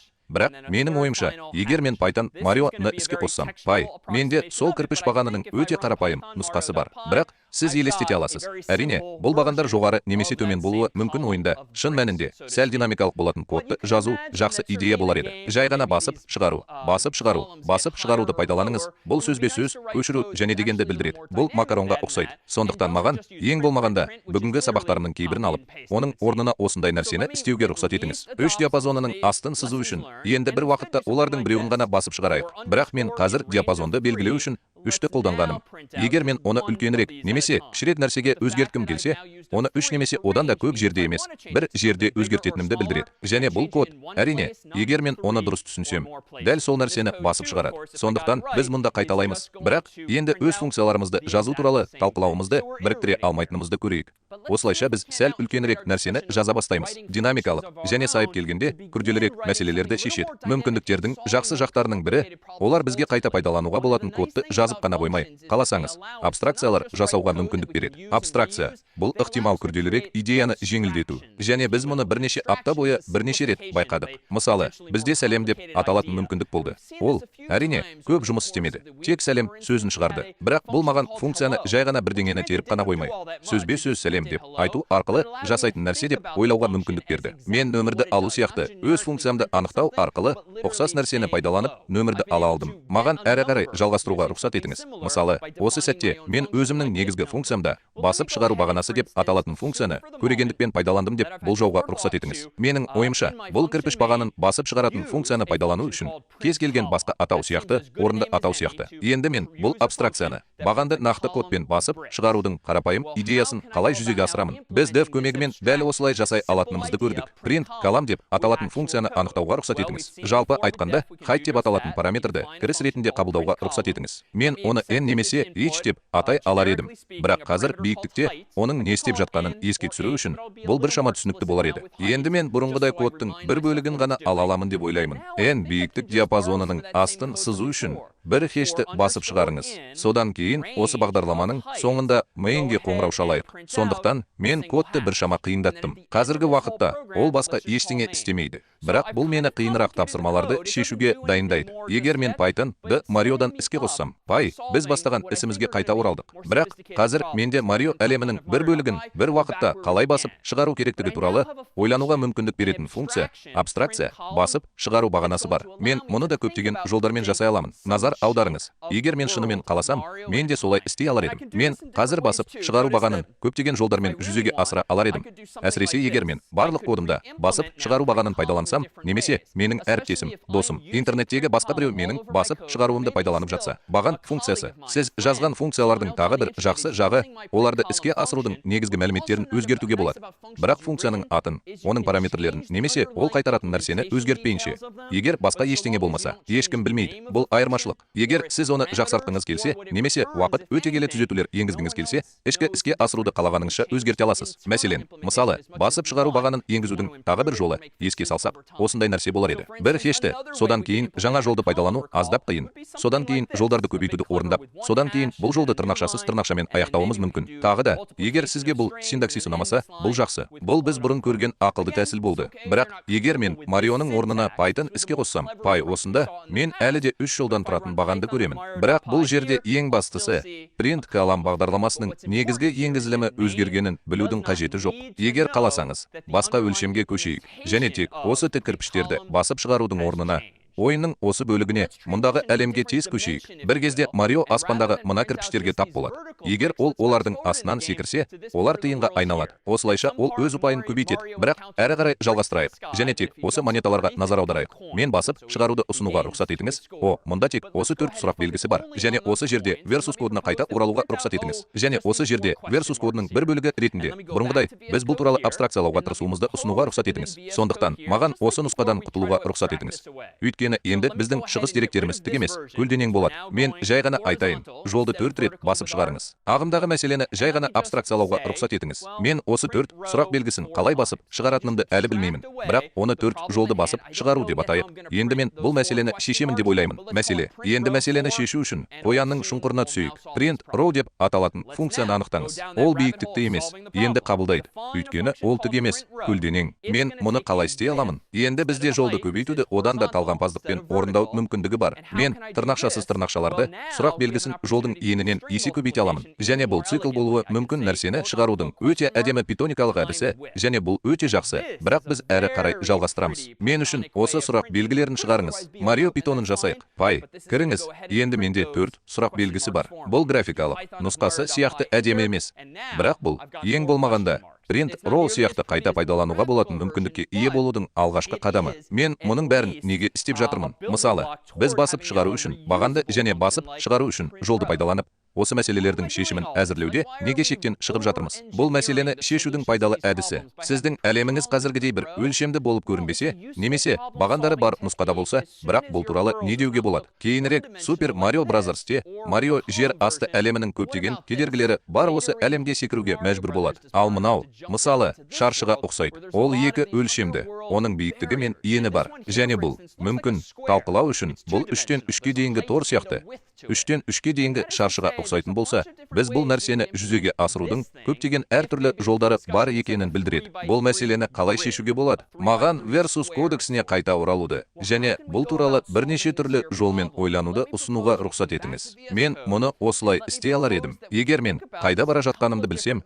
мүмкін мен тәжірибелі бағдарламашымын. Әрі қарай жүріп, мұны істеуге рұқсат етіңіз. Ені мен биіктігі 3 болатын шаршыны басып шығаруға рұқсат етіңіз. Бұл абстракция. Мен қазірдің өзінде басып шығару алаңы деп аталатын функцияның бар екенін бір сәтке кәдімгідей қабылдаймын. Оның да мәні 3 және биіктігі 3 болады. Бірақ мұны біреу жүзеге асыруы керек. Ал қазір пернетақтада мен ғана отырмын. Сондықтан жалғастырайық және осы шаршыны іске асырыңыз. Әрі қарай жалғастырып, биіктігі мен ені бойынша белгілі бір өлшемді қабылдайтын басып шығару алаңы деп аталатын мүмкіндікті анықтауға рұқсат етіңіз. Міне, бізде осы циклдардың кейбірін пайдалану мүмкіндігі бар. Және біз бұл циклдарды әлі қолданбаған тәсілдермен пайдалана аламыз. Егер мен осы жолдардың барлығын, сондай-ақ осы бағандардың барлығын басып шығарғым келсе, енді мен цикл рұқсат еткендей, циклдік түрде ғана емес, сонымен қатар екі өлшемде де ойлануым керек. Егер сіз ескі мектеп жазу машинкасымен немесе тіпті заманауи принтермен таныс болсаңыз, олар әдетте жоғарыдан төменге қарай басып шығарады. Осылайша, сізде бірнеше баған болса да, сіз бір уақытта бір жолды басып шығарасыз. Және сол жолда принтер немесе жазу машинкасы жоғарыдан төменге, солдан оңға қарай басып шығарады. Бұл терминалдың ақ-қара терезесінде болуы керек ақыл ой үлгісі. Қазіргі уақытта әрбір мысал үшін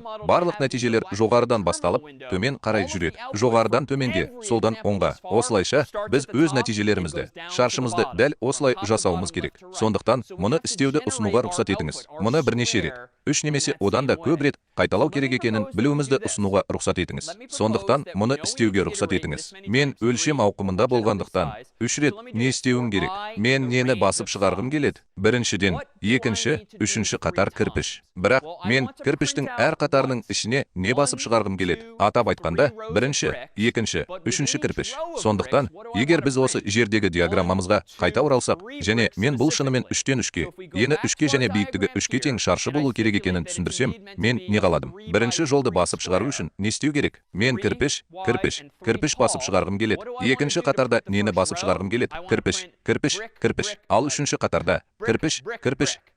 Осылайша мен 3 әрекетті қатарынан 3 рет орындаймын. Басып шығару жұмыстары көп болуы керек. Сондықтан, менің кодыма қайта оралуға рұқсат етіңіз, және мен жаңа ғана бастаған осы сыртқы циклды біздің әрбір жолымызды көрсету ретінде қарастыруымызды ұсыныңыз. Мен өлшемдер ауқымында болғандықтан, әрі қарай не істесем де, мен бірінші, екінші, үшінші жолды немесе жалпы өлшемді басып шығара аламын. Мұнда өлшем 3-ке тең болуы мүмкін, бірақ ол кішірек немесе үлкенірек болуы мүмкін. Мен әр жолмен не істегім келеді? Ескі мектептегі жазу машинкасындағы немесе принтердегі сияқты. Мен әр жолға кірпіш басып шығарғым келеді. Кірпіш. Бұл цикл сияқты естіледі. Сондықтан, мен бір цикл ішінде басқа цикл жасай аламын. Мен қайтадан айды қолданғым келмейді. Өйткені мен сол айнымалыны қолданып, санауымды шатастырғым келмейді. Сондықтан мен конвенция бойынша J-ді қолданамын. Ай өте жиі қолданылады. Содан кейін J, мүмкін кей, бірақ содан кейін сіз бір-біріңіздің ішіне кірістіруді жалғастырмауыңыз керек. Әрі қарай жалғастырып, J үшін екі диапазондағы өлшемді көрсетуге рұқсат етіңіз. Себебі бұл шаршы. Содан кейін осы жолдардың әрқайсысы бір хешті басып шығаруға рұқсат етіңіз. Бірақ жаңа жолсыз. Бірақ әр жолдан кейін тек жаңа жолды басып шығаруға рұқсат етіңіз. Бұл жерде көп нәрсе болып жатыр. Әсіресе егер сіз Python-ға ешқашан қол тигізбеген болсаңыз, циклдар туралы айтпағанда, бірақ мен мұнда не істегеніме назар аударыңыз және түсінікті болу үшін бірнеше түсініктеме беремін. Шаршыдағы әрбір жол үшін, жолдағы әрбір кірпіш үшін кірпішті басып шығарыңыз.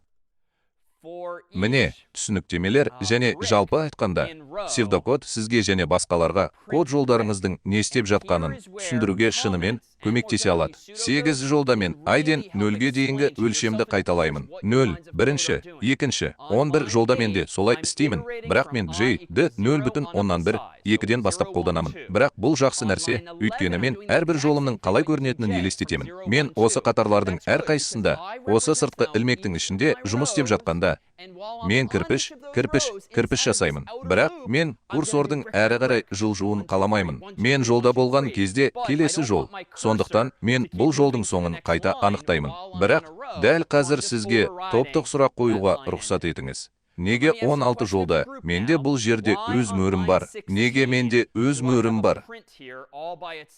Назар аударыңыз. Ол ішкі ілмектің астында, бірақ сыртқы ілмектің ішінде. Сайып келгенде, бұл цикл 16 жолда не істейді? Жолды аяқтаған сайын соңына жаңа жол қосу керек. Сондықтан басып шығарыңыз, сонда жаңа жол басып шығарылады. Бәрі тамаша. Мен әр кірпіштен кейін жаңа сызық пайда болғанын қаламаймын. Мен мұны тек қатардың соңында жасағым келеді.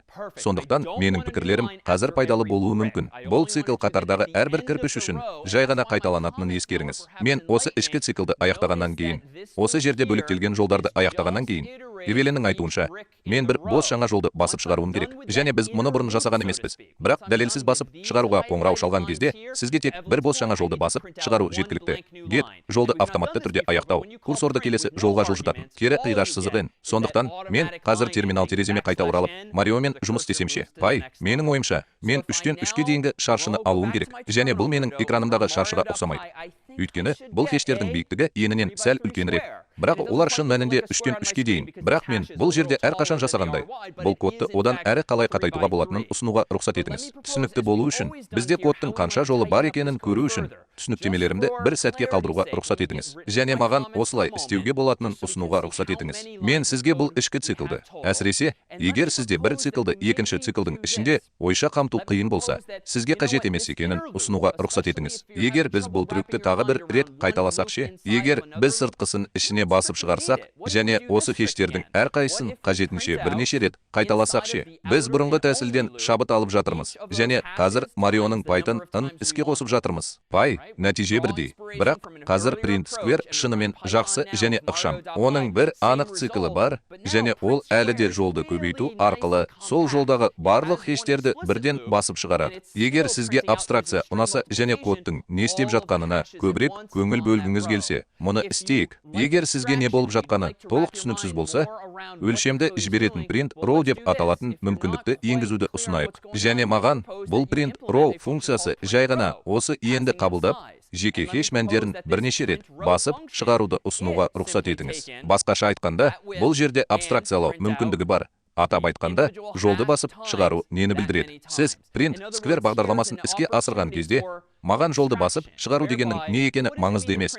Мен бұл туралы біреудің ойлайтынын білуім керек. Жолды басып шығару. Сіз жауапкершілікті толығымен басқа функцияға ауыстыра аласыз. Print row функциясы қалай жұмыс істейді? Ол for циклін. Сондай-ақ, осы жолды көбейту трюкін пайдалана алады. Бұл үлкенірек бағдарламаны қабылдаудың бір жолы, және бұл біз осы уақытқа дейін қарастырған ең қиыны болуы мүмкін. Және оны біріктіргеннен кейін мақсаттарыңызға жетуге мүмкіндік беретін кішірек құрамдастарға бөлу. Соңғы идея, сұрақтар болмағандықтан, Python тіліндегі циклдерге шолуымыз осымен аяқталады. Бұл әрекеттерді циклдік түрде қайта орындау мүмкіндігі, сондай-ақ оларды шартты өрнектермен біріктірген кезде сұрақтар қою және оларға жауап беру. Сондай-ақ оларды функцияларымызбен және айнымаларымызбен біріктіру қабілеті. Қазір бізде әлдеқайда үлкен, әлдеқайда қызықты және әлдеқайда жеке мәселелерді шешу үшін қажетті құрылыс блоктарының көпшілігі бар. Сұрақтар. Сондықтан алдағы апталарда біз ненің дұрыс емес болуы мүмкін екенін түсіне бастаймыз. Бірақ мұны істегенде, біз сізді сол мәселелерді шешуге болатын барлық басқа құралдармен таныстырамыз. all the more tools by which you can troubleshoot those same problems.